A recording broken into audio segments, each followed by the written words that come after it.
out in the actual battlefield. So here with us now to explain, let's bring in retired Air Force Brigadier General John Teichert. General, thank you so much for your time here.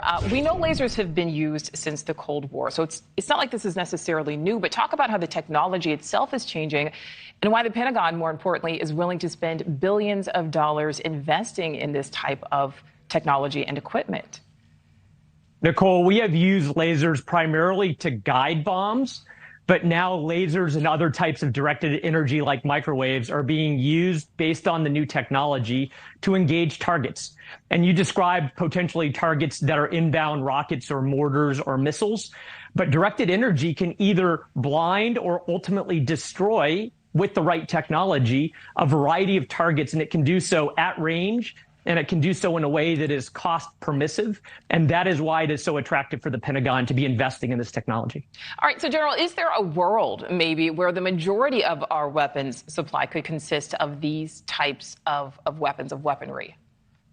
Nicole, absolutely. You think about all of the talk in the last 20 months about supply chain and industrial production. If you don't have to worry about producing the projectiles that engage in targets, and instead you just have to provide energy or power to a laser or microwave system, then ultimately now it frees up in a variety of ways your resources, and they can be extremely effective at light speed in engaging targets instead of the ways traditionally that we've done so throughout human history. You know, and not to minimize this, but when I was looking at the videos as I was doing research on this, it almost honestly looks like, you know, a video game and controller, you know, how these things are operated. How does the training differ? And does this ultimately keep our troops safer?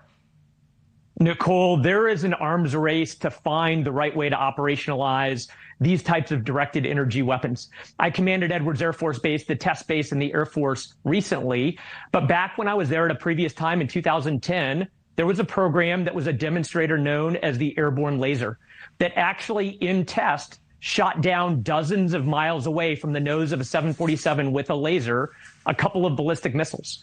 That is a great example of how you can utilize this type of technology, and you can do so for defensive purposes, and you can also do so for offensive purposes. And the country that finds the way to operationalize this capability soonest will have a huge operational and strategic advantage.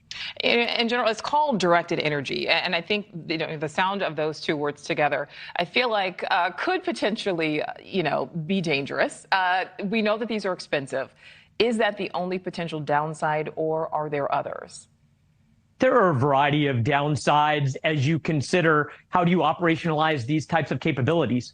Right now, laws of rule prohibit you from using directed energy against human beings, but against inbound rockets or missiles or aircraft or other types of targets, they are allowed. But just like any other forms of weaponry throughout human history, often you find out about the upsides and the downsides once you operationalize or put them into practice. And that's just what we're starting to do now. All right. And, you know, we need to look, I want to zoom out and look at this, the bigger picture. We, of course, are not the only country investing in this type of weaponry. We know Russia, we know China also making advances. How concerned are U.S. military officials? This is one of those revolutionary kinds of capabilities, Nicole. And whichever one of those countries finds the way to implement it soonest will have at least a temporary advantage in being able at cost or within a cost curve, instantaneously to destroy without industrial production a variety of targets. And so we should be concerned, but we should also be extremely interested in finding the way to make sure that we are the first ones that operationalize this type of capability. Absolutely. All right, Brigadier General John Teichert, thank you.